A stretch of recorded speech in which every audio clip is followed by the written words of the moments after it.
Didroga chatishtirishda ikki xil bo'ladi.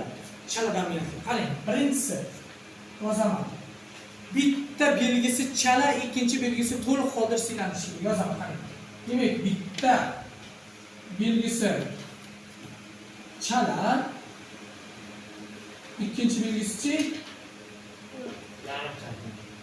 ikkinchi belgisi to'liq. Misollar yozib qo'yaman, qarang. Misol uchun ikkita belgi bo'yicha olaylik, misol uchun oddiy misol uchun qarang. G'uzani aytaylik, qarang. Qoyasini uzunligi dominant, halqaligichi retsessiv. Bu to'liq holda siylanadi. Mana yozaman, to'liq. Endi xo'p, tolasini qo'ng'ir bo'lishi katta A, oq bo'lishi kichkina A. Novot rangda katta kichkina bo'ladi. Ya'ni chala ikkinchi belgi. Bilasizmi? Ya'ni birinchi belgisi to'liq holatda siylanyapti, ikkinchi belgisi tola bo'yicha, demak chala holda siylanadi. Bu agar degeterozigotali yoki yozib qo'yaman. Mana bu organizmlarni chatishtirishlarda amal qiladi bu narsa. Qarab turing, mana shuni chatishtirgancha mana nechta organizm bo'ladi? 16 ta. Qarang, mana shuni chatishtirganda amal qiladi. Endi agar didroga chatishtirishda degeterozigotali organizmlar chatishtirilib sizga masala berilsa va bitta belgisi chala, ikkinchisi to'liq holda siylansa, mayli yozaman, qarang. Fenotipik nisbat qanaqa bo'ladi? 363 121.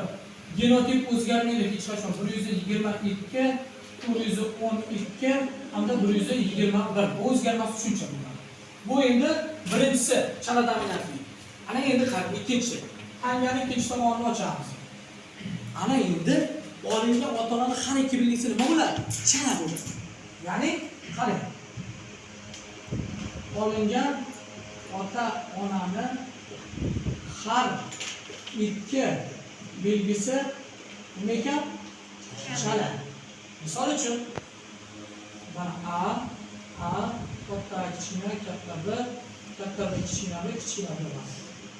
Misol uchun oddiy yana bitta odamlarda olamiz. Qarang, odamlarda mana jingalak soch dedik, to'g'rimi?